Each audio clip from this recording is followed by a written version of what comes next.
for Off the Block. I'm Vane Lopes, and we are now joined by Penn State University head coach Mark Pavlik as he is getting his team ready for the upcoming 2020 season, about a month away. And, Coach, I have to ask you, it's been about 8 months since the volleyball community as a whole has seen the Nittany Lions. How's your team looking as you guys prepare for the upcoming season? Well, I think the volleyball community is going to be able to see some of our players that they weren't able to see at full strength last year. So this fall has been a healthy one for us. We've got guys that have recovered and rehabbed very well from the various surgeries and injuries we had last year. And we actually had a fall where we had some continuity of having guys at the same position longer than what feels like, a couple of serves. Well, and talking about one of those serves that was beat up last season, Cal Mende, I want to ask, what difference does he provide to your team? How different is the offense in the lineup when he is out there on the court for you? When he's out and at full strength, he provides a couple of things. He's a lefty on that right side that, it's so much easier, I think, for a lefty to take balls that are out of system and high ball and be able to deal with them. When we're in system, you got to worry about those long arms and being able to attack from a window that's not just pretty high but pretty wide. And then just the threat of him as a blocker. Even with good hitters, they have to realize who's in front of them. And I think even maybe at a subconscious level, they're more susceptible to altering their swing necessarily than going with what they're comfortable with. And I just think that's what Cal can bring to this group. And, Coach, obviously because of the injuries last season, had some players with opportunities to step up, one of them being Brett Wild. Can you talk about what you've seen in his development, especially from this offseason where he got some time playing overseas internationally in some international tournaments? Well, I think his development, as you alluded to, Vin, really started probably about last February when it turned out that we needed him on the court somehow. He really embraced the challenge of moving to opposite and understood what big-time swings were like. I think, when everybody in the gym knows you're getting the ball, how good are you at being able to convert that swing? And I think Brett really learned from that. And more than anything else, Brett is he just loves to compete. And I don't think he's the overt kind of loud guy, but I think he really relishes being in a position where, he can make a difference in the outcome of a match. And I think this summer, working with the junior national team and playing down in Chile and then heading over to Italy with the WUG team and playing there, I think kind of more than anything just added to that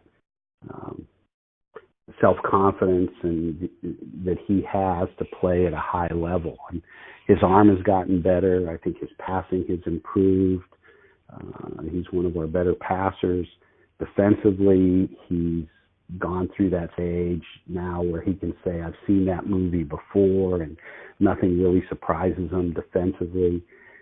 But through all of this, he still has the love of the game. When he's on court and he plays, there's smiles. I think the guys love playing with him. He loves playing with his team. And I just think he's ready to go this year. I think his development is really just starting to emerge. And, Coach, with so many players coming back, do you feel like you have your starting lineup set, or are there still a couple position battles that you're still figuring out going into the season?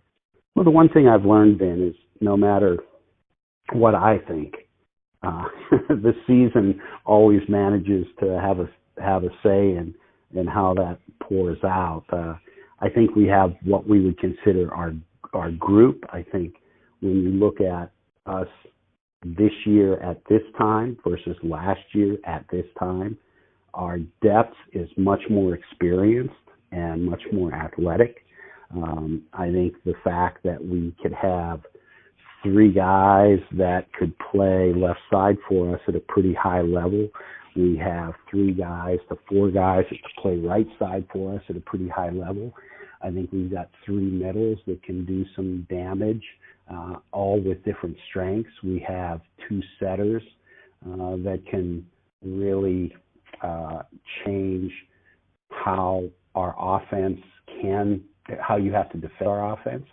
And you look at Will Bansel, who is back from that dislocated elbow he suffered at the end of the season, showing no ill signs of that at all, and he's just been pretty good this fall, pretty steady this fall with his passing and defense. I think we have an idea of who we want on the floor, but bigger than that, we have a real good sense of here are the guys that are going to be contributing for us for the entire year. And, Coach, I want to ask a little bit, historically, a little bit of an odd situation this year when you look at the EIVA and the fact that, you guys may not be the favorite going in, lots of hype, and rightfully so, around Princeton. How have your players responded to that, knowing that they may not be, the preseason favorite or getting all the preseason athletes? I think any years from here on out, when you're talking about preseason EIVA, I think you're going to be able to say this is unlike any other season in EIVA history because of the work that the rest of the EIVA coaches are doing, and as far as recruiting and training their players and having them ready. In all honesty, this group is not focused on that. They're focused on themselves. I think they've done a real good job of saying, how can we be better this fall?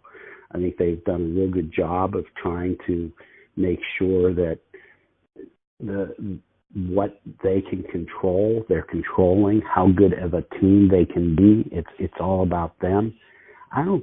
I've not heard anything even remotely from this group saying, oh well, in the EIVA there's this, and I think it's just, hey, what we can control is what we do every day in rec hall. And I think this group has been pretty good at that so far. Okay. And, Coach, one final question. We'll let you go on this. Another tough non-conference schedule, especially going on the road at BYU. What's your thoughts on facing, the Cougars and that environment that early in the season? I think anytime you get a chance to play against a traditional powerhouse at their place, where you go in and the hostile crowd, and I mean that in all sense of